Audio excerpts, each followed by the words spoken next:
हरे कृष्ण भाई। हाँ भैया आप पढ़ सकते हैं। One who seeks an improvement in health or aspires after material perfection is no yogi, according to Bhagavad Gita. Nor does cessation of material existence entail one's entering into the void, which is only a myth. There is no void anywhere within the creation of the Lord. Rather, the cessation of material existence enables one to enter into the spiritual sky, the abode of the Lord, the abode of the Lord. The abode of the Lord is also clearly described in the Bhagavad Gita as that place where there is no need of sun, moon, or electricity. All the planets in the spiritual kingdom are self illuminated, like the sun in the material sky. The kingdom of God is everywhere, but the spiritual sky and the planets thereof are called Param Dharma, Param Dham, or superior abodes. Superior robots मतलब वो ऐसे अब जगह है consume जहाँ जो इस planet से अलग है। मतलब जैसे ये इस प्लेनेट को चलाने के लिए जैसे अर्थ प्लेनेट पे हम रह रहे हैं, हमको सूर्य चंद्र इलेक्ट्रिसिटी ये सब चीजें चाहिए ना, क्योंकि सेल्फ इल्यूमिनेटिंग नहीं है। अच्छा, अगर कोई सन प्लेनेट पर एंटर करेगा तो वहां पे उसको भी जरूरत नहीं है लाइट की। तो वहां भी उसे चंद्रमा की शीतलता की जरूरत पड़ेगी, जो चंद्रमा से शीतलता मिलती है वो वहां भी नहीं है। परंतु जो भगवान का प्लेनेट है उसमें एक तो वो सेल्फ इल्यूमिनेटिंग है। वहां पे उनको लाइटर लेने की, माचिस लेने की जरूरत नहीं है, यानी कि वो सन की तरह है। एट द सेम टाइम वहाँ वो गर्म नहीं है।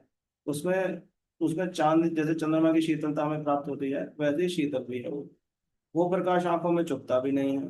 जैसे सूर्य का प्रकाश है, हम यहाँ बैठ के सूर्य को नहीं देख सकते, तो सोचो कि सूर्य के अंदर कितना तेज है। पर वहां पे वो उतना प्रकाश तो है ही, साथ में वो शीतलता प्रदान करने वाला प्रकाश है, वो आंखों में चुभता नहीं है। तो ऐसे भगवान विष्णु के, कृष्ण के, राम जी के वो जो सुपीरियर प्लैनेट्स हैं, वो जो स्पिरिचुअल स्काई है, बहुत लोग उसमें एंटर करके और उसमें रहते हैं। हाँ, कुछ लोग मिथ है, कुछ लोग ऐसा कहते हैं कि हमें अपनी एग्जिस्टेंस को खत्म करना है, क्योंकि ऐसे लोगों को ये पता चल जाता है कि संसार में बहुत कष्ट है, दुख है। परंतु ईगो बढ़ा हुआ रहता है तो किसी की दास्ता को स्वीकार नहीं करना चाहता जीवात्मा, तो वो कहता है कि हाँ बस मैं वॉइड में चला जाऊंगा, जबकि वॉइड कुछ भी नहीं होता है। जब तक वो भगवान की दास्ता में कोई जीव स्वीकार नहीं करता है तब तक वो इस रिपीटेड बर्थ एंड डेथ से बाहर नहीं आ पाता है ना। तो उसको भक्त बनना पड़ता है, बिना उसके उद्धार नहीं हो पाता। ठीक है, तो आगे बढ़ सकते हैं। consummate yogi who is perfect in understanding Lord Krishna, as is clearly stated here by the Lord Himself. Mat Pita, मत Mat चित्ता Para, मत परा मत स्थानम। Mat Chitta, मत Mat मत Para, लगाया भगवान ने, मतलब मैं की Masthanam, बात हो रही है ना, कि मेरे में चित्त लगाओ। Yes. Mat Chitta, Mat Para, Mat Sthanam can attain real peace and can ultimately reach his supreme abode, Krishna Krishna लोक। Lok, known as Golok or Vrindavan. Golok Vrindavan. In the Brahm Samhita 3.5.37, it is clearly stated, Golok Iva Nivaste Akilatma Bhuta. The Lord, although residing always in an abode called Golok, is all pervading Brahman and the localized Paramatma as well by dint of his superior spiritual energies. No one can reach the spiritual sky, Vaikuntha, or enter into the Lord's eternal abode, Golok Vrindavan, without the proper understanding of Krishna and his हाँ, plenary मतलब expansion, Vishnu. Vishnu जैसे कि मतलब कोई हमारे gate पे भी आ जाता है ना, घर के गेट पे, तो अगर हम नहीं जानते हैं तो पूछा जाएगा कि भाई बताइए क्या काम है ना। हर कोई तो एंटर नहीं कर सकता है घर के अंदर। यानी घर के अंदर कौन एंटर कर सकता है? जो घर के लोग हैं, जो घर के मुखिया के साथ कोई संबंध रखते हैं, पिता का, पुत्र का, है ना। घर का मुखिया मान लो कोई बुजुर्ग है, तो कोई उसका बेटा होगा, कोई तो संबंध होगा ना उसके साथ, तो उसकी पत्नी होगा कोई, ऐसे तो घर का कोई मुखिया है। तो मुखिया के साथ संबंध है तो घर के अंदर एंटर कर सकते हैं। अच्छा, कहीं मित्र है तो भी एंटर कर सकते हैं। तो ऐसे ही भगवान के वो अपने धाम है, उनके उनके जब निज धाम है, तो निज धाम में एंटर करने के लिए तो उनके साथ हमारी बातचीत होनी चाहिए ना, उस तरह की, है ना। या तो दास्य भाव, साख्य भाव, माधुर्य भाव, तो इसी तरह का कोई भाव, कोई संबंध उनसे होना चाहिए, तभी उस धाम में एंटर किया जा सकता है। अब संबंध होना चाहिए का मतलब क्या आएगा आएगा, वो संबंध कैसे बन सकता है, वो भक्ति भाव से ही बन सकता है। बाकी योगी जन जो है वहां पे एंटर नहीं कर पाएंगे, क्योंकि उनका वैसा संबंध नहीं है भगवान से, और जो उनके घर में एंटर कर सके। ठीक है, तो इसलिए भक्ति योगी की वहां पे एंट्री है, बाकी किसी की एंट्री नहीं है, वो बात वहां पे आएगी। ये समझो। Therefore, a person working in Krishna consciousness is a perfect yogi because his mind is always absorbed in Krishna's activities. सा Sa वै vai मना mana Krishna पदारविंदयो। Krishna Padaravindaya. In the Vedas also, in the Vedas also, श्वेताश्वतरा उपनिषद की पढ़। Shvetashvara, hmm. Shvetashvatra Upanishad 3.8, we learn, we तम learn इव Tam Eva विदित्वति मृत्युमिति। Vidyatvi Martin iti. One can overcome the path of birth and death only by understanding the Supreme Personality of Godhead Krishna. In other words, perfection of the yoga system is the attainment of freedom from material existence and not some magical jugglery or gymnastic feats to befool innocent people.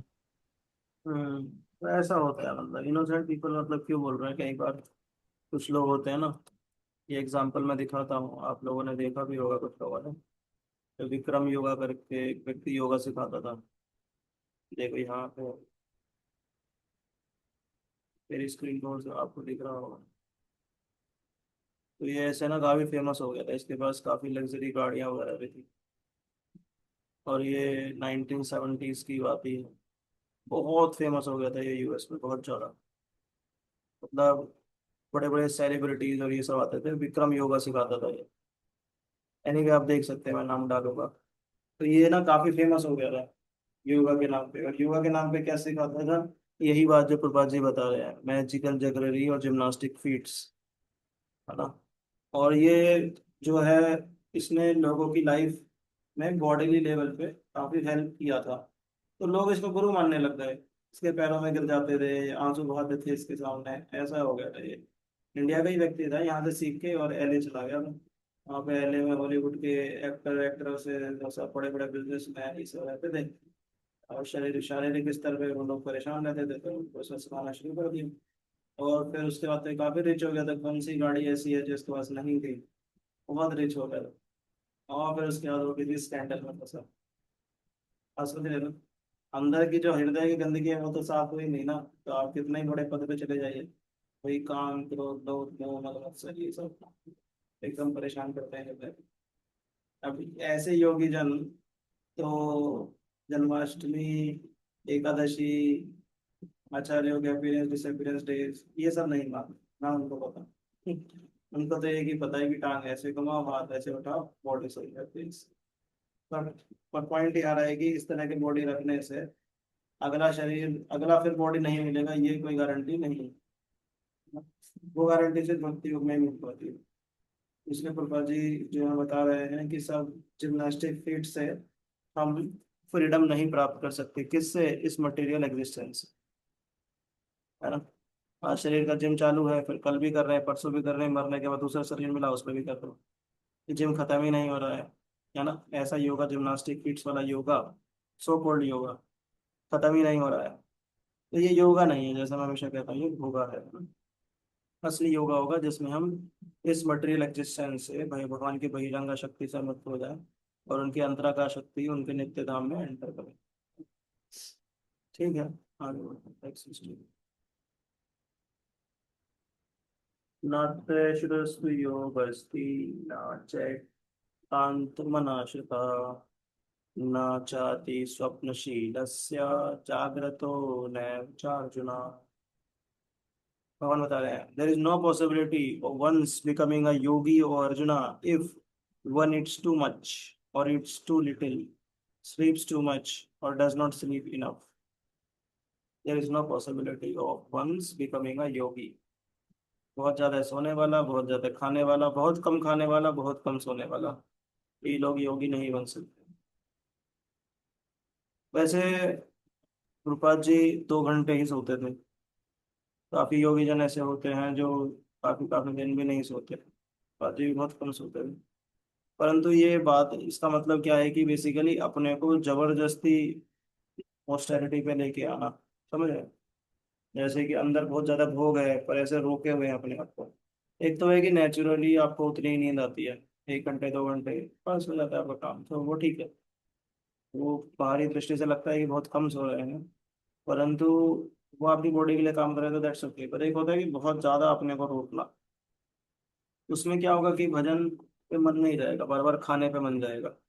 इसी तरह बहुत जो खाने वाला व्यक्ति है वो भी बहुत ज्यादा खाने के बारे में सोचेगा, समझ रहे ना? तृष्णा बढ़ जाती है। भोग में क्या होता है, बहुत ज्यादा भोग करने से बहुत ज्यादा भोग करने का मन करता है।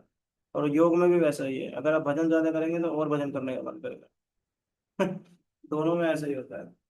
परंतु भोग में एक प्रॉब्लम क्या है, भोग ऐश्वर्य प्रसक्ता नाम वाली प्रॉब्लम है। भोग ऐश्वर्य प्रसक्ता नाम तया चेतसा व्यवसाय आपका बुद्धि समाधो ना विधीयते। समाधो ना विधीयते, अगर भोग ऐश्वर्य में बहुत ज्यादा रुचि है तो समाधो ना विधीयते, तो समाधि में मन नहीं लगता, भजन में मन नहीं लगता। तो इसलिए यहाँ बताया जा रहा है कि जो बहुत ज्यादा भोग करता है, it's too much. It's too much मतलब जो नेम फेम भी बहुत ज्यादा खाता है ना, वो लगा हुआ है यूट्यूब पर अलग अलग वीडियो बनाने में ताकि उसकी फैन फॉलोइंग बढ़ जाए।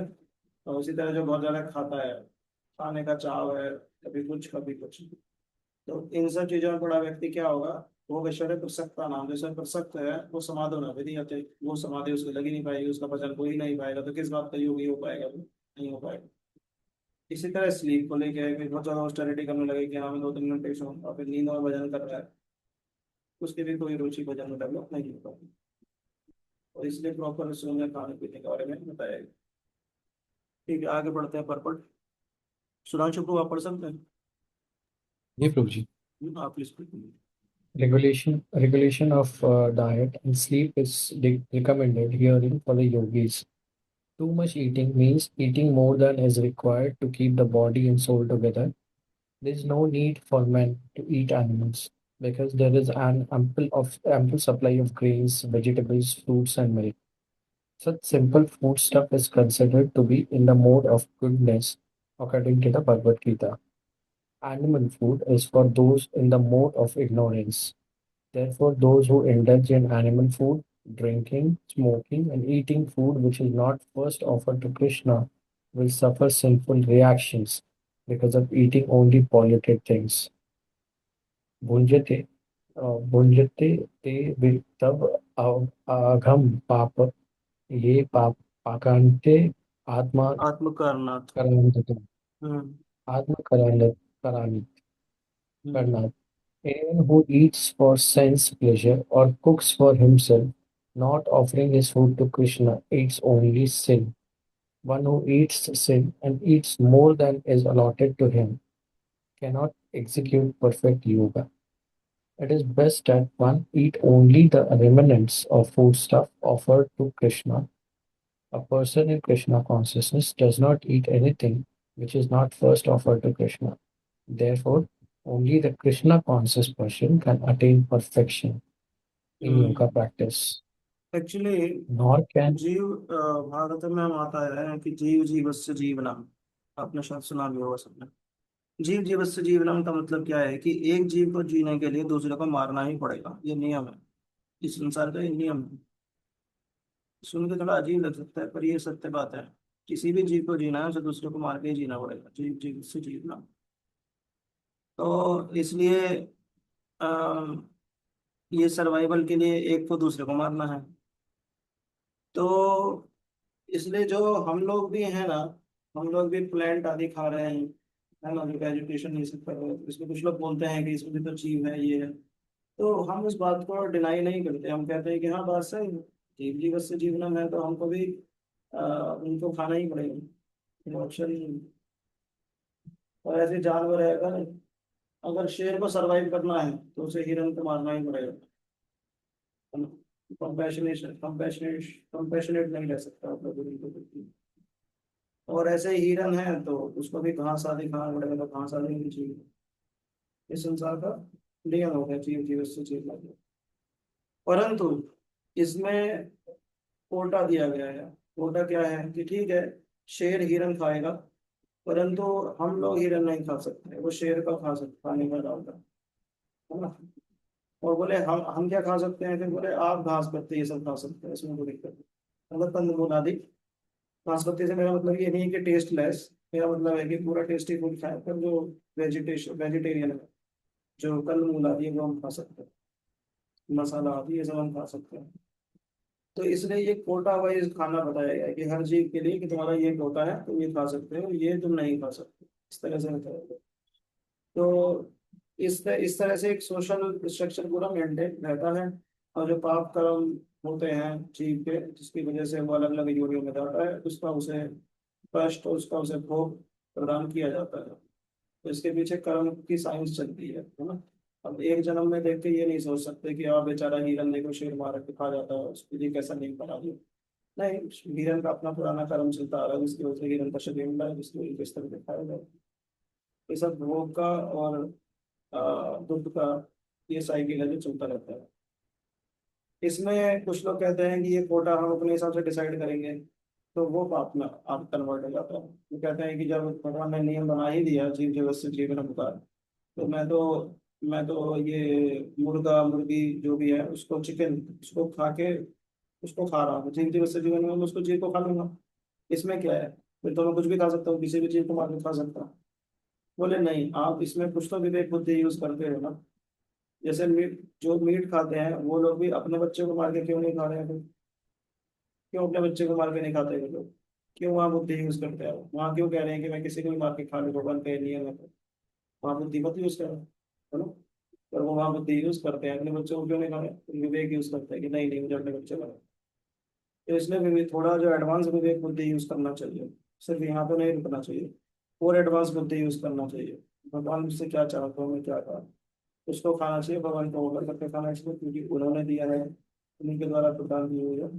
उससे क्या होता है कि जैसे मतलब हम लोग वनस्पति आदि भी खाते हैं, कंदमूल आदि भी जो हम खाते हैं, तो उससे क्या होता है कि उन जीवों का भी उद्धार हो जाता है, क्योंकि भगवान को समर्पित हो जाते हैं लोग, तो उनको भक्ति सुकृति मिलती है, अगले जन्म में फिर उनको जो भी शरीर प्राप्त होता है, वहां से फिर उनकी भक्ति भी शुरू हो जाती है। इसलिए हम लोग तो भगवान श्री हरि को ही ऑफर करके खाते हैं, ताकि ना सिर्फ अ, हमारा हमारा उधर को भी संतुष्टि बन जाए, भूख शांत हो जाए, बल्कि वो जीवात्मा भी जो उस जीव उस अन्न में है, उसको भी भक्ति सुकृति प्राप्त हो। बाकी कुछ योगा प्रैक्टिस है जो बोलती हैं कि आजकल वो चलता है, क्या बोलते हैं, हाफ डे मील, क्या बोलते हैं पता नहीं, इस तरह के नए नए नाम आते हैं पतला करने के लिए, जीरो साइज फिगर। तो वो हाँ, मिड टर्म फास्टिंग ऐसा कुछ नाम आता है, इंटरमीडिएट फास्टिंग। इंटरमीडिएट। हाँ, inter yes, thank you Divya माता जी। इंटरमीडिएट फास्टिंग इस तरह की चीजें हैं, तो वो योगा का पार्ट नहीं है, वो सिर्फ शरीर का पार्ट है। शरीर के स्तर पे ही वो व्यक्ति को आराम देती हैं। इस तरह की फास्टिंग से भगवान की कोई प्राप्ति नहीं होती। अगर किसी को फास्टिंग सच में करनी है, जो शरीर को और आत्मा दोनों को फायदा करे, तो उसको एकादशी फास्ट कर लेना चाहिए, जो हर महीने 2 बार आता है।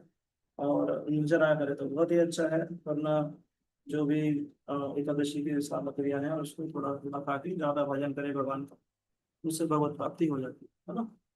ये इसको आगे बढ़ सकते हैं।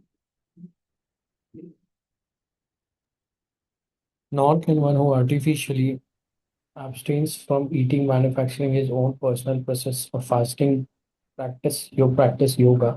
The Krishna conscious person observes fasting as it is recommended in the scriptures. He does not fast or eat more than is required, and he is thus competent to perform yoga practice. One who eats more than required will dream very much while sleeping, hmm. and he must consequently sleep more than is required. One should not sleep more than 6 hours daily.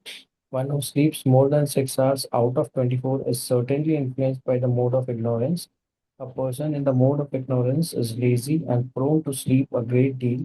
Such person cannot perform yoga. Hmm. Hare Krishna, Prabhuji. Hare Krishna. A person in the mode of ignorance is lazy and prone to sleep a great deal. तो जो लोग तमोगुणी में रहते हैं उन वो ज्यादा lazy हो जाते हैं। तमोगुणी का मतलब क्या है कि साफ सफाई से नहीं रहना, और शुद्धि से नहीं रहना, समय पे नहाना खाना ये सब नहीं करना, और प्रोक्रेस्टिनेशन, चीजों को डिले कर देना, ये सब तमोगुणी व्यक्ति की निशानी है। तो जो व्यक्ति इस तरह से लेजी रहता है, ही इज प्रोन टू स्लीपबिलिटी, वो बहुत ज़्यादा सोना उसे पसंद होगा। और वो ऐसा व्यक्ति कभी योगा परफॉर्म नहीं कर सकता। परफॉर्म नहीं कर सकता मतलब उसे परफेक्शन नहीं आ पाएगा। परफेक्शन के लिए सेंस कंट्रोल करना जरूरी है ये बात यहाँ पर। ठीक है, इसमें किसी और प्रश्न है, कुछ शेयर करना है तो आप कर सकते हो।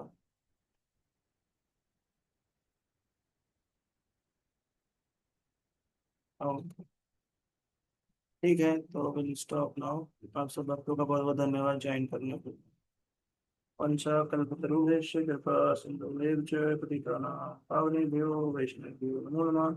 अनंत कोटि वैष्णव वृंद की शुरुआत की जय। और आप सब भक्तों को निर्जला एकादशी अच्छे से आपने की होगी, इसके लिए भी बहुत बहुत धन्यवाद। हार्दिक शुभकामनाएं। हरे कृष्ण। हरे कृष्ण हरे प्रभु कृष्ण जी। प्रभु हरे जी। हरे कृष्ण कृष्णा प्रभु जी, thank you so much. Hare Hare Krishna. Krishna Raman ji. हरे कृष्णा शिखा माता जी। हरे कृष्णा प्रभु जी। हरे कृष्णा हरे सुनीता हरे माता कृष्ण जी, प्रभु जी। गोरख प्रभु, हरे कृष्णा आंटी जी, हरे कृष्णा दिव्या माता जी, हरे कृष्ण प्रभु जी। हरे कृष्ण प्रभु जी। हरे कृष्णा देवी, कृष्णा प्रभु जी। हरे कृष्णा हरे हरे कृष्ण प्रभु जी। कृष्णा। हरे कृष्णा देवेश प्रभु सुधांशु प्रभु, हरे कृष्ण प्रभु जी। हरे कृष्णा रत्नाजी नारायण माता जी, हरे कृष्ण प्रभु जी। हरे हरे श्री माता जी, हरे कृष्ण।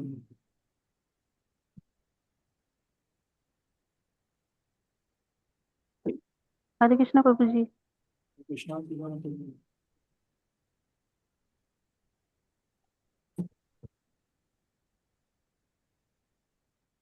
हरे कृष्ण प्रभु जी। राम राम। हरे कृष्णा आदित्य जी।